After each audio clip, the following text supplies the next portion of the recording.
Welcome back. 9 minutes past 8 Central African time. I hope everyone is back at work. If you're not back at work, you're at home, recovering from what was a beautiful commemoration of Youth Day yesterday. We're still in Youth Month, and we commemorated, I think, a very, very momentous day yesterday. The courage and sacrifice of the young people who took to the streets in 1976 in pursuit of a better education and a more just society. 50 years later, the question is unavoidable. It looks like we need to start having these conversations. And one that seems to be bothering a lot of us is whether or not South Africa has honored that legacy, the legacy of the class of 1976. Because we can all agree, right? There is access to schooling, and it has expanded quite dramatically since the dawn of democracy and since apartheid ended. But you still have millions of learners across South Africa who continue to face overcrowded classrooms, poor infrastructure, there's teacher shortages of I don't know how many proportions, and just general unequal outcomes, and a schooling system that it is too, you know, more often than not, maybe I should say, produces inequality rather than dismantling it. And the reality is that where a child is born still plays a major role in determining what kind of education they receive. And I wanted us to have this conversation because it's quite important, especially for the fact that we're reflecting on the promise of 1976. Many of us, many young people are asking whether South Africa's education crisis represents a betrayal of that very struggle that Youth Day seeks to honor. And we're going to be having that important conversation with Cassiem Khan, who's joining us now, a young person who's in leadership, media liaison officer, spokesperson for the Minister of Land Reform and Rural Development. And he'll be giving us his insights on this. Cassiem, salamu alaikum. Jazakallah so much for joining us. Welcome to News and Views. Wa alaikum salam, and thank you for having me. And thank you for referring to me as a young person. I like to believe that too. Young at heart, young at heart. Thank you. 50 years after the Soweto uprising, just reflecting from what you've seen throughout the years, what are your thoughts on the current state of education? Have we fulfilled the educational aspirations that many young people marched and essentially died for in 1976? Has that dream been realized? Absolutely not, in my view. I believe that if there's two thoughts that came to my mind this morning as I set up my connection with you, Mm, I asked the question. There are thousands of South Africans who know the name Hector Peterson, and they associate it with that iconic picture of this young child that was killed by the police in 1976 by the apartheid police. But I asked myself, how many people actually know the name Michael Komapi? Michael mm, Komapi is a 5-year-old who died in a pit latrine in the year 2014 in Limpopo in democratic South Africa. I mean, we're talking about 50 years on. A few years ago, this happened. The second point that also came to my mind was, when we observe the carnage, the genocide in Gaza, we came up with mm, this very beautiful word called scholasticide. And we asked ourselves, and I asked myself, wasn't the introduction of Afrikaans uh, um, a way of a subtle scholasticide? Because what the apartheid government wanted to do was to push uh, particularly black youth to such a state of despair that they would not want to continue with the education. Can you imagine? I mean, some of mm, us who have English as our first language can tell you how they struggle with mathematics. Now, can you imagine having to be taught mathematics in Afrikaans? So mm, that was the attitude of the apartheid government. Now, clearly, if that was the background, why did we have Michael Komape drowning literally in his feces in a pit latrine in democratic South Africa? And why is it that that name is not something that really shakes us to the core? Now we can move into the statistics and ask ourselves, what is it that would make us prioritize particularly the dignity of our children. Your first experience outside of your house, outside of the support of your family, and regardless of whether it is in a most horrid condition, the first people that you meet is when you go to school. And that tells you what society thinks of you. And if you are then lumped in a classroom with 60, 70 children vying for the attention, and in some cases up to 100 children vying for the attention of a teacher, so that you can be taught something, so that you can have a future. Now, clearly, if our Mm, society cannot prioritize that, then clearly there is something sadly and unfortunately missing about this democratic order that the class of 1976 fought for. mm, Because they didn't just say that we want an end to Afrikaans being taught. They didn't just want an end to Bantu education or Christian national education, as it was also known. They wanted a brighter, better future, to be treated equally as a human being. And the path to that is education. And if we cannot deny that this is the case that we are having in much of South Africa today. And so if we don't highlight that, you know, uh, um, if you look at your WhatsApp posts and everybody's putting these nice pictures of June 16th, the youth, and we ask ourselves now, why are you not asking the critical questions? We're talking about youth and entrepreneurship. We're talking about youth and job creation. Well, before you get the job, there needs to be some sort of education. And the education that you get will determine what kind of job it is that you want. Now, if we come to the same answer, that the apartheid government, with its racial capitalist system, was organized specifically to make sure that the majority of black people, and let us be yeah. very clear about it, the majority of people remain black and poor in this country, and that the majority of black people will continue to serve at the lowest end of the job market. Now, there are few that has benefited, but we do not just talk about the issues of our people when we just look at the lower end, or the few that make it through the system and celebrate that as success. We Mm, must be mm. involved in knowing that everybody has that right, and everybody has that opportunity, and everybody has that access. I want us to take a quick break, but I want to touch on the point that you're making. Access to education. I think we can all agree that it has improved quite significantly since the dawn of democracy. But one thing which seems to have lagged, or where there's a disconnect, has been the quality. It looks like the quality of the education hasn't kept pace with the access. And I think that's maybe where I want the conversation to go, and how we almost, I don't want to say move on, but evolve the conversation from the apartheid government, and then looking at the post-apartheid government 30 years on, and where the disconnect has been when it comes to the access to education and the quality of the education, which looks and feels like it hasn't kept pace with the access. But we'll touch on that after the short break. You know, it's a wonder how kids get anything done these days. With all the distractions, when do they even get time to study?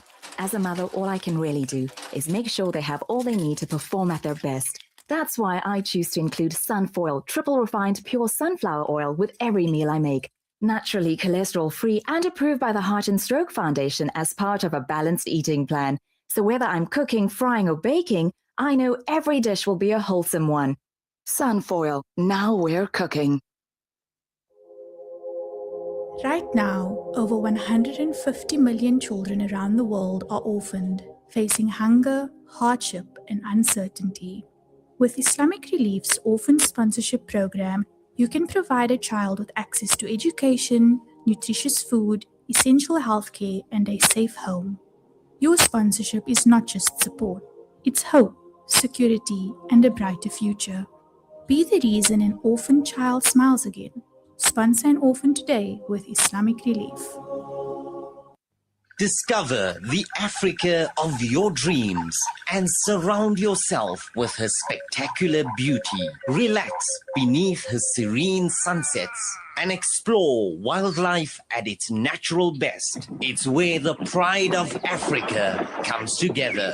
The Kwantu Private Game Reserve. Get to know the Big Five or cruise on an elephant safari game drive. Interact with lion and tiger cubs and enjoy world-class halal cuisine while we pamper you during your 5-star stay. Indulge in the true African experience. For reservations, call now on 042 203 1400 or visit kwantu.co.za.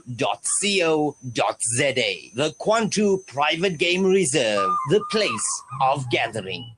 Are you banking with convenience, transparency, and flexibility? With Al Baraka Bank's transactional banking account, you can enjoy convenient everyday banking designed around your needs. Benefit from zero fees on point-of-sale transactions and manage your banking easily through Al Baraka's secure mobile banking app and internet banking platform. From everyday payments to managing your personal or business banking, Al Baraka makes banking simple, transparent, and convenient. Visit albaraka.co.za to learn more. Al Baraka, your partner bank. Al Baraka Bank Limited is an authorized financial services and credit provider. Rejuvenating media day by day. This is Salam Media.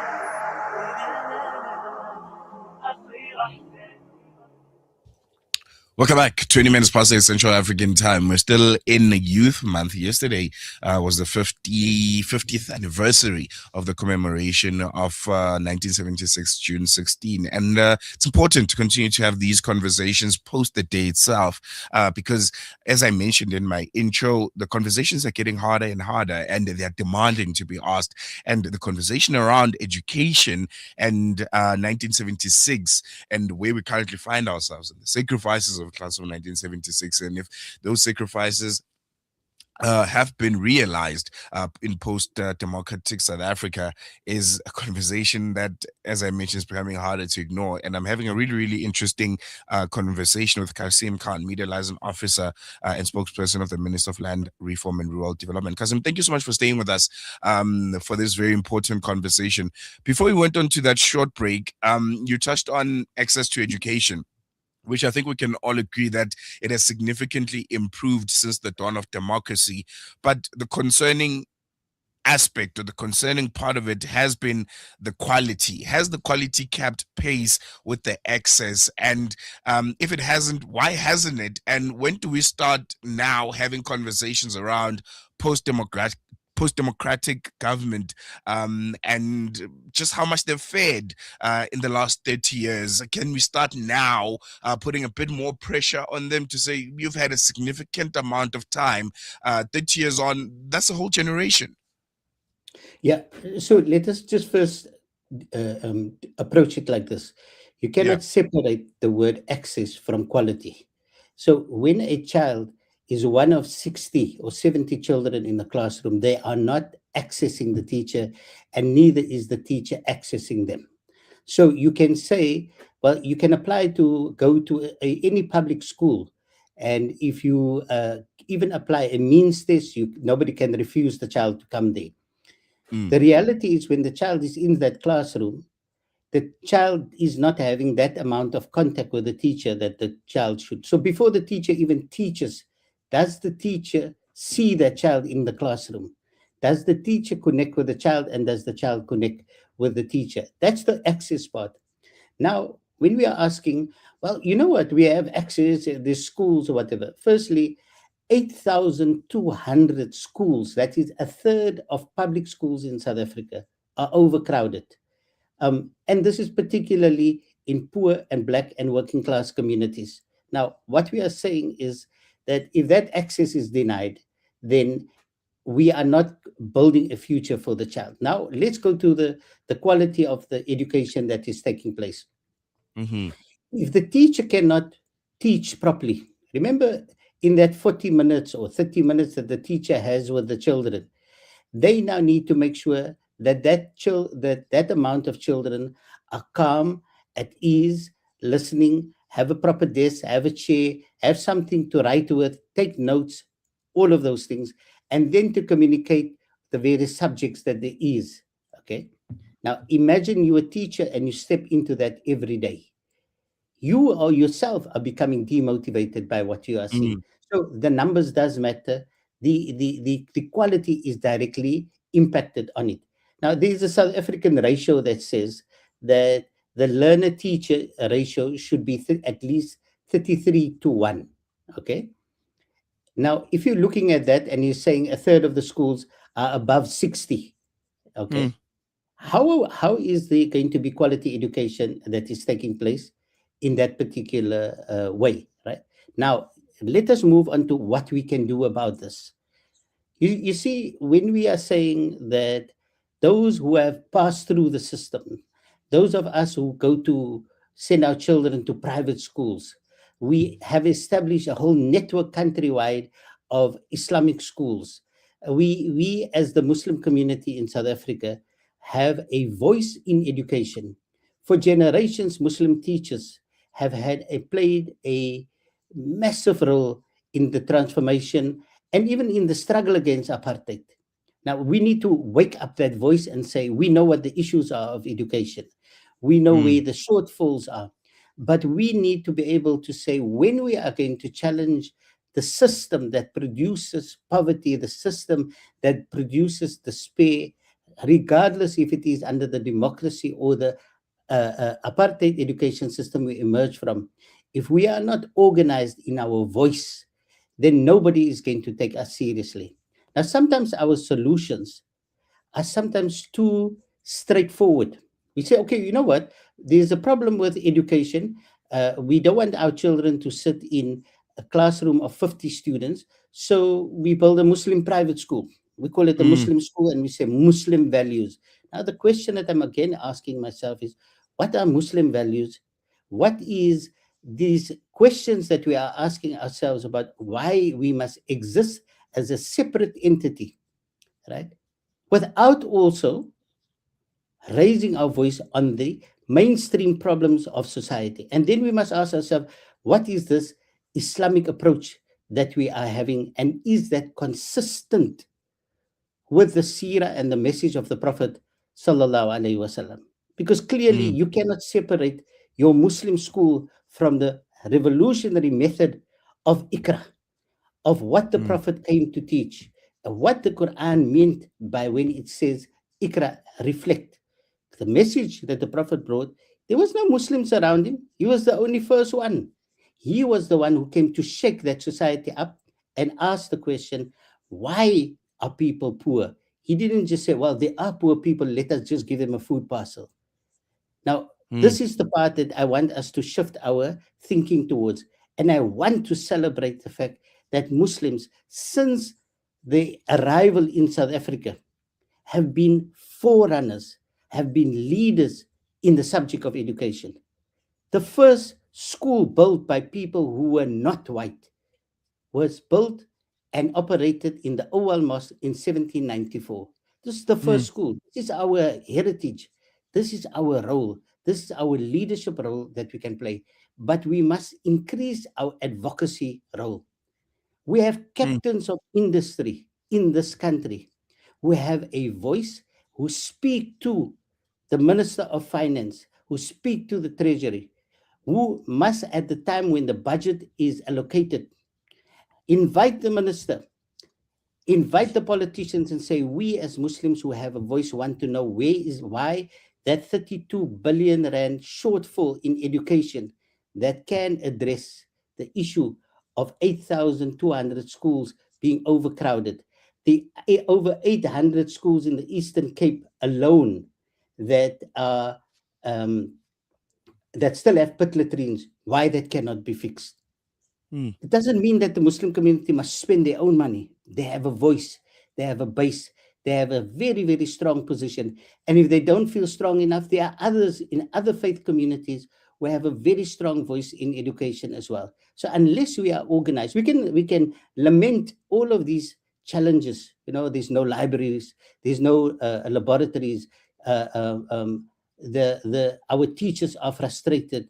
There's no future. The children, even the national statistics on youth unemployment does not break down who these youth are. Many Mm. of them are graduates of universities, and they are not getting jobs.